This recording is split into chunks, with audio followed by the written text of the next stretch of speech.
네, 심야 즐기는 브런치 토크, 토크앤더시티 순서입니다. 지금 비 오는 한국, 여러분 다 퇴근하셔서 편하게 쉬고 계실 시간인데요. 월간은 브런치를 또 즐길 수 있는 시간입니다. 자, 우리 일상 대화 속에 숨겨진 보석 같은 경제 정보 캐치해서 우리 것으로 만드는 시간이죠. 오늘도 함께해 주실 두 분 소개해 드리도록 하겠습니다. 가치관 경영연구소의 정진호 박사님, 그리고 최민지 아나운서와 함께합니다. 두 분 어서 오세요. 안녕하세요. 자, 가장 먼저 저희가 또 주제를 시작해보기 전에 스몰 토크를 한번 해볼까 하는데, 자, 민지 아나운서는 혹시 유리천장이라는 말 들어보셨나요?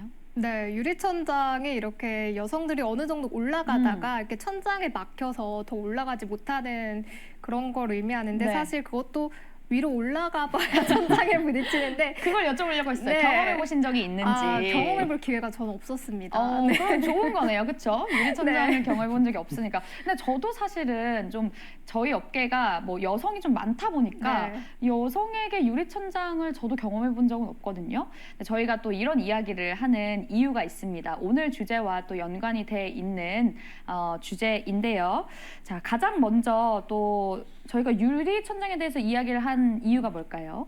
네, 오늘은 이제 제가 CEO에 대한 얘기를 좀 네. 한번 해보려고 합니다. 네. CEO를 하려고 그러는데요. GM하고 AMD, 오티스 이 세 개 회사의 공통점이 어떤 게 있을까요? 유리천장이었으니까 뭐 네. 여성과 관련된 거겠죠? 네, 너무 약간 짜고 하는 것 같은 느낌이 드는데, 예, 이제 여성 CEO들이 이끌고 있는 오. 회사들입니다. 네. 예, 미국에서 이제 이끄는 회사들이고요. 이 세 개 회사에 대한 얘기를 좀 해볼게요. 그래서 하나는 GM, 제너럴 모터스의 이제 메리베라, 네. 그리고 이제 AMD 반도체 회사입니다. 여기에 이제 리사수, 그리고 오티스의 주디 막스 이렇게 해서 영향력 있는 3인의 여성 CEO들 얘기를 한번 같이 좀 나눠보겠습니다. 네.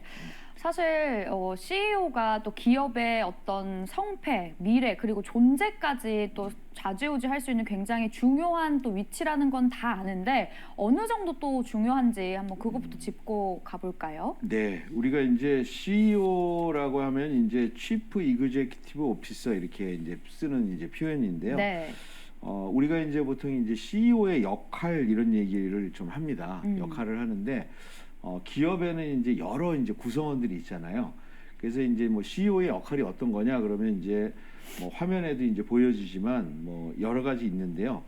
경영에는 이제 이해관계자들이 여러 있지 않습니까? 주주가 있고, 네. 그다음에 직원이 있는데 예. 직원도 좀 여럿이 있죠. 임원도 있고 리더도 있고 이제 일반 직원도 있고 네. 고객, 협력회사 그리고 여기서 조금 더 늘리면 지역사회나 이제 정부까지도 이렇게 포함이 된다고 할 수 있는데요. 저는 이제 이 여러 이해관계 중에 네. 그 비중 면에서 50% 정도를 차지하는 게 CEO다 이렇게 생각이 듭니다. 그래서 이제 우리가 이제 현대 경영의 아버지라고 하는 분이 있잖아요. 그분이 네. 이제 피터 드러커인데 그분은 무슨 얘기했냐면 CEO의 가장 중요한 역할은 의사결정인데 네. 그 중에서도 가장 중요한 역할을 얘기한다면 누가 무슨 일을 하게 할 것인가를 결정하는 거다 이렇게 얘기를 합니다. 그래서 이제 피터 드러커가 말한 이제 CEO의 역할 세 가지가 있거든요. 예. 하나는 목적과 목표를 설정하는 것. 그 다음에 두 번째는 그 어떤 그 구성원들에게 롤 모델이 돼주는 네. 것. 그리고 세 번째는 이제 미래에 대한 책임을 지는 것 이렇게 얘기해서 요 세 가지를 이렇게 얘기를 하고 있습니다. 네, CEO의 역할이 이렇게 중요한데 오늘 저희 주제가 유리천장이라고 하셨잖아요. 네. 뭐 여성 CEO와 관련해서 좀 재밌는 통계를 준비해 주셨다는데 어떤 내용인가요? 네, 제가 요거 통계는 우리 S&P 500 기업이라고 해서 미국을 대표하는 이제 기업들이 있지 않습니까? 예. 그 기업이 이제 통계 자료를 한번 좀 봤어요.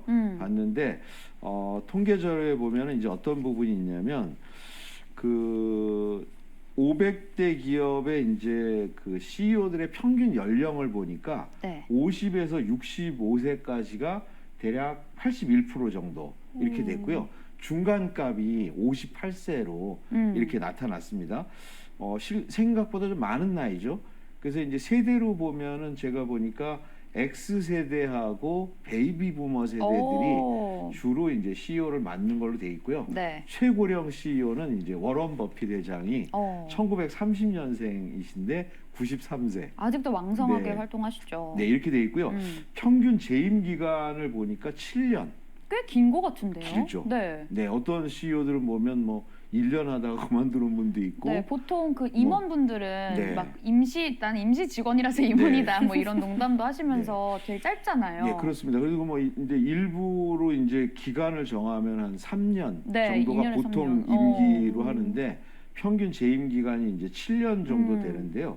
여기서 이제 여성 CEO들 오늘 이제 그걸 다루니까요. 네. 여성 CEO 비중을 보니까 22년 9월 기준으로 했을 때 43명. 오. 해서 꽤 500명이라고 기업 중에 보면 8.8%. 너무 적네요. 적죠. 예. 너무 적은데 이거는 사실은 2000년대 같은 경우는요. 네. 500명 중에 불과 2명밖에 안 됐어요. 아. 예, 펩시코의 안드라 노이 같이 굉장히 대단한 CEO까지를 포함해서 네. 2명이고요. 와. 우리나라는 어느 정도 될 것 같습니까? 100대 기업 중에. 누가 있을까요? 기억나시는 분이 어. 한 명 있어요. 아. 네이버의 최수연 대표. 아, 네, 그 정도밖에 있어서 실제 미국조차도 10% 벽을 아직 깨지 못하고 못했다. 있는데 그 중에서도 대표적인 CEO 3명을 한번 우리가 같이 알아보려고 합니다. 네. 이제 박사님께서 또 CEO 뜻도 설명을 해주시고 CEO가 왜 중요한지까지 이야기를 해주셨는데 박사님께서 경영학 박사님이시잖아요. 네. 그리고 저도 경영학을 전공했는데 그래도 경영이 뭔지 전 잘 모릅니다. 박사님께서 정의하는 경영이란 어떤 걸까요? 네, 일단 뭐 제가 정의를 하면요. 네. 뭐 이게 벌써 경영한 지가 얼마인데 제가 어떻게 정의를 하겠습니까? 네. 그러니까 저는 이제 경영이라는 거는 사람을 통해서 목적과 목표를 달성하는 게 경영이라고 보는데요. 이거 제 얘기로 하면 안 될 것 같고요. 네. 피터 드러커가 한 얘기가 있어요. 그러니까 경영의 아버지니까 네. 뭐라고 그랬냐면 경영이란 인간에 관한 것이다. 예, 이렇게 얘기를 했고요. 경영의 과제는 사람들이 협력해서 일할 수 있게 하는 거다. 그래서 사람들이 자신의 강점은 살리고 단점은 방해되지 않도록 만드는 거다. 이렇게 얘기해서 저는 여기서 제일 중요한 키워드는 사람, 협력, 예, 이런 부분이어서 사실 이 부분에 그래도 강한 게 여성인 것 같아요. 그래서 여성 CEO들이 역할을 좀 잘할 수 있는 게 피터 드러커의 정의에서 저는 좀 많이 느껴져요. 네. 네. 예. 네, 오늘 주제가 여성 CEO이고 가장 영향력 있는 여성 CEO들을 좀 소개해 주시는 걸로 알고 있는데 네. 그러면 한 명씩 좀 차례대로 들어볼게요. 제일 먼저 이 제너럴 모터스의 메리 바라 좀 소개를 해 주실까요? 네, 그렇게 하겠습니다. 메리 바라 이제 회장은요. 이분 같은 경우는 유명한 분이죠, 되게. 네. 네. 그 BRT라고 이제 미국에서 제일 큰 기업 200대 CEO들이 모여 있는 비즈니스 라운드 테이블 의장이거든요, 이분이. 예. 그리고 일단 뭐 GM이라고 하는 회사 자체도 대단하고요. 이분을 얘기할 때 이제 항상 많이 나오는 얘기가 최초라는 얘기하고 롤 모델이라는 얘기가 많이 나오고요. 그 대학 그 여대생들이 제일 따라 배우고 싶은 분, 뭐 이런 분으로도 좀 나오고 있는 예, 그런 분입니다. 네. 알겠습니다. 또 자동차 하면 사실 예전에는 좀 남성들의 전유물로 여겼던 시대도 있었는데 이 자동차 업계의 이 최초 여성 CEO가 또 메리 바라라고 하니까 굉장히 대단하신 분일 것 같은 느낌이 드는데요. 이분에 대해서 조금 더 자세히 소개를 해주실까요? 네, 지금 이제 말씀하신 것처럼 이제 글로벌 자동차 업계 그 큰 시장에서 업계 최초의 여성 CEO라는 거고요. 예. 근데 최초이면서 지금 또 유일한 것 같습니다.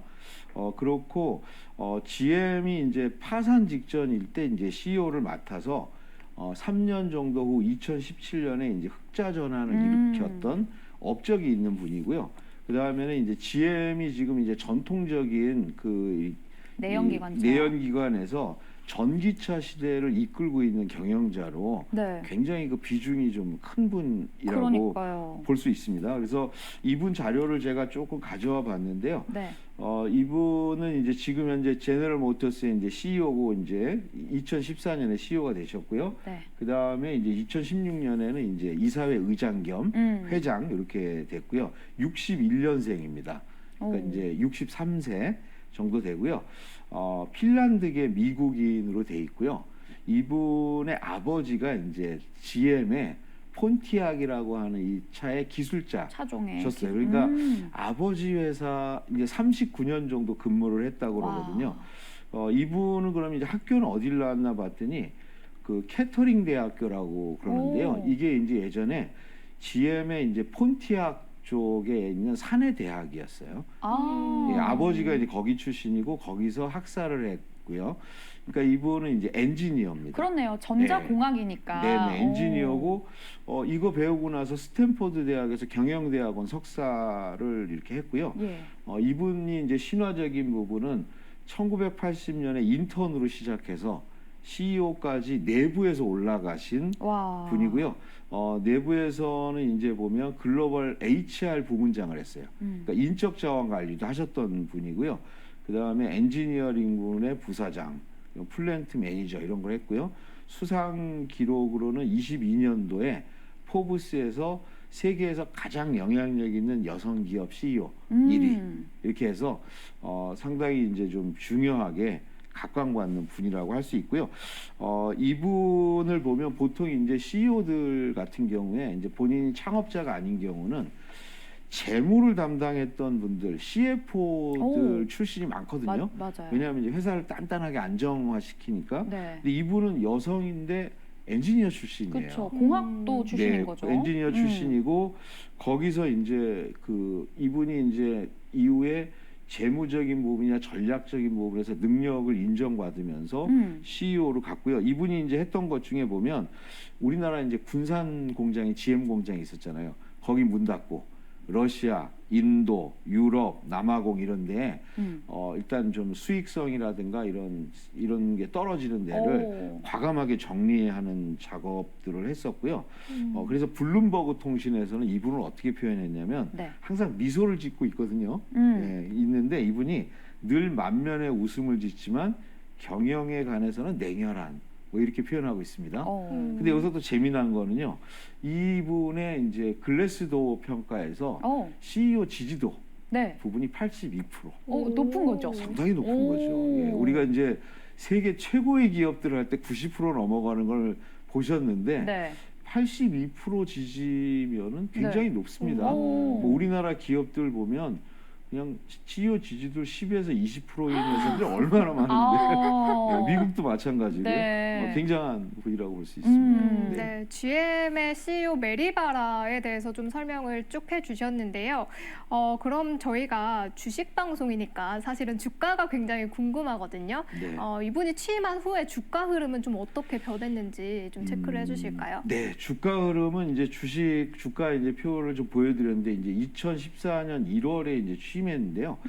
이때가 이제 회사 되게 어려울 때였습니다. 예. 때였는데 일단 이분이 2017년에 이제 경영적으로는 흑자 전환을 했고요. 주가는 좀 이렇게 유지하는 정도를 했던 것 같아요. 왜냐하면 테슬라 같은 회사들이 있는데 내연기관차가 주가가 많이 올라간다는 거는 상당히 쉽지 않은 겁니다. 그렇죠. 예, 그런 면에서 어떻게 보면은 주가를 좀 유지하면서 네. 코로나19 기간에 그래도 그때 좀 상승하고 뭐 이런 부분에서 아주 특이하다고 볼 수는 없는데요. 중요한 거는 앞으로 미래 과제가 되는 미래 자동차 산업에 대한 좀 개척과 이 회사의 기업 가치를 높여야 되는 거는 이제 이분의 과제죠. 여전히 과제라고 볼 수 있습니다. 그리고 이 메리바라가 또 CEO가 대담을 나눴었는데 어제자 기사를 보니까 전기차 판매 테슬라 따라잡겠다라고 이렇게 또 공언을 했습니다. 그래서 2014년에 이제 취임을 했으니까 약 10년이 좀 안 되는 지금 시기에 왔는데 앞으로 또 테슬라도 잡을 수 있을지 저희가 한번 지켜보면 좋을 것 같고 그렇다면 저희가 또 기업을 볼 때 비전과 미션 굉장히 중요하다고 얘기를 많이 해주셨잖아요. GM의 비전은 좀 어떻게 되는지 정리해 주실까요? 제가 이제 홈페이지 봤는데요. 이렇게 돼 있네요. 이게 이제 화면에 보면 제로 충돌, 제로 배출 및 제로 혼잡이 있는 세상 이렇게 표시를 하고 있습니다. 그래서 요거는 이제 어떤 거냐면 제로 충돌, 제로 배출, 제로 혼잡이 되게 미래지향적인 겁니다. 충돌이라는 거는 뭐냐면 안전한 자율주행 쪽 얘기하는 거고요. 제로 배출은 친환경 얘기하는 겁니다. 그리고 마지막에 있는 제로 혼잡이라는 거는 전기차와 이제 이런 부분들을 다 결합하는 이런 표현이어서 GM이 앞으로 방향성은 이거다라고 하는 거를 정확히 보여주는 비전이라고 볼 수 있습니다. 네, 그럼 박사님께서 비전만큼 중요하게 생각하시는 게 또 문화인데 문화도 같이 좀 설명을 해주실까요? 네, 일단 여성 리더들은 문화적인 부분에 강점이 좀 많이 있거든요. 그리고 특히 이제 이분 같은 경우는 엔지니어 출신의 경영 능력이 있는데 또 HR 쪽에 이제 인적 자원 관리 쪽도 인사. 맡으셨던 분이시거든요. 네. 그래서 이제 보면은 홈페이지에 보니까 이분들 이제 GM의 행동 이런 것들 좀 정하고 있는데요. 내용적으로 이렇게 쭉 보면은 어떤 부분이냐면 호용. 이거는 이제 어떤 요즘에 이제 중요한 가치죠. 예, 이런 호용. 부분이고 그 다음에 이제 고객에 집중하는 거, 음. 혁신, 그 다음에 원팀 이런 것도 되게 강조합니다. 네. 마이크로소프트도 원팀인데요. 그 다음에 이제 대담성. 이거는 이제 뭐냐면 후발주자로서 따라가려면 대담하게 해야 되는 거고, 그 다음에 사회적 책임을 다하는 거, 그 다음에 무결점 해가지고 이런 그 행동 규범을 전 직원들이 같이 실천하도록 하는 이런 부분들도 좀 되게 강한 네. 회사라고 볼 수 있을 것 같습니다. 자, 그럼 저희가 지금 GM의 CEO 메리 바라에 대해서 쭉 이야기를 해오고 있는데요. 자, 글래스도어에서 CEO 지지율 거의 80%를 넘은 이 메리 바라, 좀 중요하게 생각하는 경영 철학이 있을 것 같아요. 어떤 네. 것들이 있을까요? 이분 철학은 뭐 이제 아주 막 대단한 얘기보다도 이분이 한 얘기 중에 혁신에 대한 얘기한 게 하나 있어요. 뭐냐면 혁신에 대한 정의는 고객에게 가치를 제공하는 거다. 그러니까 우리끼리 아주 높은 기술을 가지고 하는 게 아니라 고객, 네. 고객에 집중하는 요거를 했고요. 그래서 모든 것이 바뀔 필요는 없다. 어떤 것들은 보호해야 되는 게 있다. 뭐 이런 표현들을 좀 쓰고 있습니다. 네. 그래서 이런 게 있고요. 직원들의 마음을 얻는다면 우리는 더 나은 비즈니스 성공할 수 있다. 그래서 또 이렇게 직원들에 대한 네. 부분들 되게 중요하게 생각하는 오. 그런 이제 철학을 가지고 있는 분입니다. 네. 네, 오늘 박사님께서 가장 영향력 있는 여성 CEO들에 대해서 좀 이렇게 설명을 해주시는데 첫 번째로 GM의 메리바라 한번 살펴봤고요. 그리고 ADM의 리사수 CEO도 준비를 해주셨다고 하는데 네. 굉장히 또 포스 있는 분인데 좀 설명을 해주실까요? 예, 저는 뭐 이분은 지금 뭐 아주 좀 각광받는 분이라고 볼 수 있습니다. 네. 우리 지난주에 이제 엔비디아 했잖아요. 네. 이제 여기는 이제 엔비디아가 미래의 적수를 맡게 된다면 인텔도 아니고 AMD가 될 거다 이런 얘기도 있거든요. 그렇죠. 예, 이분은 이제 죽어가던 AMD를 부활시켰다고 이제 표현하고 있고요. 10년도 안 되는 기간 동안에 30배 회사를 성장시키고 와. 절대 따라잡지 못할 거라는 이제 인텔의 시가총액을 능가하고 그다음에 이제 반도체 분야에서 네. 미래 비전을 제시하고 반도체 종사자들에게 영감을 주는 CEO. 그래서 엔비디아의 유일한 경쟁자가 될 수 있는 회사를 이끌고 있는 CEO다. 뭐 이렇게 보면 네. 굉장히 멋있게 표현하는 분이고요. 네. 이분도 또 대단한 게 있어요. 이분은 그 글래스도어의 직원 지지도 네. 부분이요. 몇 프로인가요? 98%입니다. 와, 이분이 정말 거의 압도적이네요. 압도적인 지지를 받고 있는 네. 분. 그래서 이분하고 98%? 비슷한 분이 이제 엔비디아의 그 우리 황통수 씨, 아, 예, 황 회장님. 네, 황 회장님. 네. 네, 이분도 이제 거의 비슷한 분이라고 할 수 있는데 오. 대단한 지지를 받고 있는 분입니다. 네. 지금 저희 앞서서 이 메리 바라는 좀 혁신 그리고 고객 중심 또 사람 이런 것들이 경영 철학의 중심이라고 했는데 이분은 조금 다를 것 같아요. 네. 리라수는 어떤 부분이 조금 더 중심으로 보나요? 네, 이분에 대해서 이제 잠깐 소개를 좀 드릴게요. 네. 이분은요, 일단 AMD의 5대 사장인데요. AMD가 1969년도에 만들어진 회사입니다. 오. 근데 이분 69년생이세요. 오. 예, 또 이것도 좀 인연이신 것 같고요. 네. 2014년에 이제 CEO 되셨고, 그 다음에 2022년도에 이사회 의장 이렇게 했고요. 2015년에 이제 21억 달러인 시가총액을 2018년에 무려 205억 달러로 880% 네. 성장시켰고요. 2020년에는 600억 달러 오. 해가지고 2,850억 이렇게 프로를 이제 증가를 시켰고요. 그리고 2019년에는 가장 연봉이 높았던 CEO입니다. 네. 그래서 주식하고 현금까지 합쳐서 거의 700억 이렇게 와. 를 받으셨던 분이고요. 이분은 이제 그 엔비디아의 이제 그 회장처럼 네. 그 대만계 미국인입니다. 오. 3살 때 이제 이민을 왔고요. 예. 이분 같은 경우에는 이제 뭐냐면 공학적인 부분이 되게 탁월하신 분이에요. 그래서 이제 우리 MIT 공대, 매사추세츠 이제 그 공대의 전기공학 학사였고요. 세계 1등이잖아요. 그렇죠. 네. 그리고 석사, 박사까지 박사까지. 이렇게 했습니다. 음. 그래서 이제 그 반도체 이쪽 분야에 대해서 관심이 되게 많았던 분이어서 처음에는 이제 텍사스 인스트루먼트에서 직장 생활 시작했고요.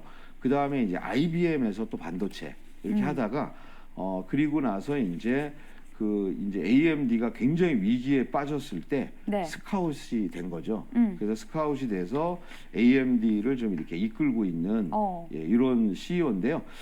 이분 같은 경우 일화로 뭐냐면 당시에 이분이 맡았을 때 주가가 1, 2달러 수준이었어요. 진짜요? 네. 이 가지고 네. 무디스에서는 어떻게 얘기했냐면 네. 부적격 등급으로 주식을 사면 안 되는 회사 있잖아요. 정크. 오. 예, 이렇게 오. 봤고요. 그 당시에 이제 인텔은 뭐라고 얘기를 했냐면 네. 앞으로 AMD는 절대 신경 쓰지 마라. 바빠 죽겠는데 걔네들까지 신경 쓰냐라고 했던 상태에서 이 회사를 이렇게 이끌어 갔고요. 지금 111달러가 넘는데 그렇죠. 그렇게 낮은 네. 금액에 시작을 했었군요. 그래서 일단은 뭐 이분 같은 경우는 어마어마한 업적과 이런 성과들을 좀 낸 그런 부분이 이제 제일 특징적인 부분인데요. 네. 이분 또한 마찬가지로 이제 엔지니어로 출발한 거잖아요. 그러다가 이제 이분이 전략적인 부분이나 이런 부분에서 역량을 발휘해서 CEO가 되고 그리고 이제 회장까지 이렇게 된 뭐 이런 좀 출신을 가지신 분이라고 볼 수 있겠습니다. 네, 그럼 박사님께서 이제 주가 이야기를 좀 꺼내 주셨잖아요. 그러면은 이 리사수가 취임한 후에 이 AMD의 주가 추이가 좀 어떻게 변했는지 좀 네. 짚어주실까요? 여기는 그냥 그래프 보면은 딱 그냥 보이는 것 같습니다. 네. 지금 이제 보시면 2015년도에 21억 달러, 와. 18년에 205. 네, 이게 이제 10배입니다. 투자자분들께서 굉장히 사랑하는 그래프죠. 네, 끝부분이 그렇죠. 살짝 그렇긴 한데 앞서까진 거의 뭐 우상향을 찍고 있네요. 그렇죠. 그렇게 되다가 지금 이제 코로나 끝나고 다 떨어졌잖아요. 네. 하락적인데 다시 상승하고 있는데 그러니까요. 그래프가 거의 엔비디아하고 거의 똑같다. 어. 이렇게 보시면은 될 것 같은 업황 이런 자체가 텐데요. 지금 보면 이제 지난번에도 말씀드렸지만 이제 CPU 시장에서 1등은 인텔 네. 65%, 그다음에 여기가 이제 30% 이렇게 되거든요. 그리고 이제 GPU 시장은 이제 독보적인 그 엔비디아가 92%, 여기가 이제 5%인데요. 아주 미미해 보이지만 하여튼간 이 반도체 시장에서는 가장 무서운 이제 추격자라고 할 수 있고요. 네. 특히 여기 같은 경우는 이제 고성능 컴퓨팅 부분에서 이 컴퓨터와 반도체와 관련돼 있는 부분이 있잖아요. 네. PC, 모바일, 게임기, 클라우드, 서버, 슈퍼컴퓨터, AI 이걸 갖다가 모두 아우르는 이런 AI 그 반도체를 개발해서 이걸 가지고 치고 나가고 있는 아주 좀 그 각광받는 회사로 저는 좀 보입니다. 네. 네. 자, 리사수가 이런 이야기를 했다고 하네요. Failure is not option. Competition made me better. 그러니까 뭐 실패는 나에게 선택지도 아니고 이런 경쟁이 나를 더 강하게 만들었다. 뭔가 이 문구에서만 봐도 이분의 어떤 강인한 의지 같은 게 느껴지거든요. 네. 이분 경영 철학을 조금 짧게 정리해 주실까요? 네, 이분의 경영 철학은요. 네. 이제 기본적으로 이제 간단하게만 말씀드릴게요. 예. 고객 중심 경영, 혁신 경영, 그리고 글로벌 경영, 인재 경영. 뭐 이렇게 이제 네 가지로 표현을 하는데요. 이분이 인터뷰를 한번 받은 적이 있어요. 오. 그래서 뭐라고 기자가 얘기했냐면 실리콘밸리 반도체 기업 최초의 여성 CEO이자 대만계 이민자다 당신. 글로벌 기업을 경영하는데 네, 어려움은 없냐? 약간 기분 나쁜 질문을 했죠. 약간 편견이 섞여 있을 수 항상 있네요. 이런 식으로 질문하거든요. 근데 이분이 뭐라고 그랬냐면요. 나는 스스로 최초의 여성 CEO라고 생각해 본 적이 없다. 그냥 나는 새로운 CEO다. 와. 이렇게 얘기했고요. 그 다음에 멋지네요. 나는 소수계라는 생각을 아예 해본 적이 없다. 나는 편견과 맞서 싸워야 된다는 인식도 없다. 아예. 뭐냐면 혁신과 기업 경영을 위해서 난 최선을 다할 뿐이다. 뭐 이런 얘기했고요. 그다음에 이제 반도체에 대해서는 이렇게 했어요. 반도체의 미래의 핵심이 될 것이라고 확신하고 반도체 산업은 앞으로도 계속 상승할 것이다. 네, 이런 표현들을 좀 이렇게 했던 분이죠. 네, 이렇게 두 명의 여성 CEO 한번 살펴봤는데요. 그럼 세 번째로 소개해 주실 여성 CEO는 누군가요? 네, 세 번째는 이제 그 세계 1위 그 엘리베이터 회사가 네. 있습니다. 이 회사는 이제 오티스 월드와이드 엘리베이터라고 이렇게 표현하는데요. 네. 여기에 이제 주디 막스가 이제 여기에 이제 그 CEO입니다. 예. CEO인데요. 이분 같은 경우도 엔지니어예요. 지금까지 제가 설명했던 분하고 동일하게 엔지니어고요. 여기는 이제 1853년에 현대적인 엘리베이터를 개발한 발명가 엘리샤 오티스가 만든 회사인데요. 네. 164년 역사 내에서 처음으로 나온 여성 CEO입니다. 이분 예, 여성 CEO고요. 이분 이제 뭐 이 회사의 업적이나 이런 걸 뭐냐 그러면 제일 대표적인 거는 네. 1931년도에 엠파이어 스테이트 빌딩 여기 엘리베이터 여기가 들어간 거예요. 그리고 잠실 롯데타워도 네. 여기 거죠? 일단 네. 100층 이상 되고 뭐 세계적인 랜드마크의 네. 엘리베이터는 이 회사 제품들이 좀 대단히 많다. 이렇게 좀 볼 수 있는 회사라고 할 수 있습니다. 네. 네. 자, 그러면 이 오티스 주디 막스가 또 CEO로 취임한 이후에는 또 이 회사에 어떤 변화가 있었는지 궁금한데 주가 변화도 한번 짧게 살펴볼까요? 네네. 이분도 이제 말씀드린 대로 엔지니어고 대표적인 특징은 이분이요. 네. 그 이제 오티스도 이제 합병이 됐거든요. 그래서 오. 단독적인 회사가 아니었어요. 예. 근데 이제 2020년에 분리를 해냅니다. 오. 그래서 오티스 월드와이드를 이제 상장을 아. 시켰고요. 네. 그래서 이제 보면 이 회사의 주가 전체입니다. 이게 오. 20년 이후에. 이야. 그래서 지금은 뭐 오르락 내리락 이렇게 좀 하고 있는데 이분이 지금 하는 특징적인 부분은 이제 뭐냐면 디지털 트랜스포메이션에서 이 엘리베이터를 좀 이렇게 디지털화하는데 굉장히 많은 노력들을 기울이고 있는 그런 분이시고요. 네. 그리고 이제 이 회사는 이제 그 ESG 부분에도 굉장히 좀 앞장서고 있고, 그 다음에 이제 보면 이 회사 이분이 여성이잖아요. 이분이 여성에 대해서 되게 강조해요. 오. 그래서 이제 오티스가 지금 여성 임원 비율이 34%인데, 오, 정말 많죠. 많네요. 근데 이분이 이제 비전을 얘기했거든요. 네. 2030년까지 50% 달성을 하겠다. 어. 그리고 성별, 인종, 다양성 이런 게 높을수록 재무 성과가 높기 때문에 자기들이 이런 것들을 계속 좀 해나가겠다 이렇게 네. 얘기를 했는데요. 네. 굉장히 좀 안타까운 거는 이번 주에 우리나라에서 사고가 하나 있었어요. 네, 그러니까 엘리베이터 이렇게 수리 중에 젊은 이제 청년 노동자가 이제 사망을 했는데 그게 이제 한국 법인이었어요. 오티스 한국 네. 법인. 근데 그 이 회사 같은 경우는 안전을 핵심 가치로 하고 있는 회사인데 네, 네. 앞으로 이걸 어떻게 처리할 건지 네. 좀 지켜볼 필요가 좀 있을 것 같습니다. 네, 알겠습니다. 네. 저희 오늘 끝으로 또 소개해주신 세계 기업과 또 여성 CEO들에 대해서 정말 간단하게 또 시사점 잠깐만 정리를 해주실까요? 네. 음. 유리천장이 있는데요. 그거를 돌파해내는데 이분들은 엔지니어라고 하는 핵심 기술 쪽으로 연마가 되신 분들이에요. 네. 그래서 보면 그냥 늘어날 수 있을 것 같지는 않아요. 여성 CEO가. 그리고 거기서 경영 능력들을 좀 발휘해냈고 그리고 이제 평균 이상의 재임 기간을 보이시거든요. 네. 일단은 이제 기업에서는 이런 부분들 CEO의 능력 부분 중요할 것 같습니다. 네, 알겠습니다. 자, 오늘 저희가 여성 CEO에 대해서 또 공부를 해봤습니다. 정진호 박사님 그리고 최민지 아나운서 여기서 인사드릴게요. 고맙습니다. 감사합니다. 네, 주식 투자 정답은 없죠. 하지만 시장 흐름 읽으실 수 있으면 수익 가능성 높아집니다. 저희는 더 다양한 소식 가지고 내일 밤 10시에 찾아뵙도록 하겠습니다. 함께해 주신 여러분 고맙습니다.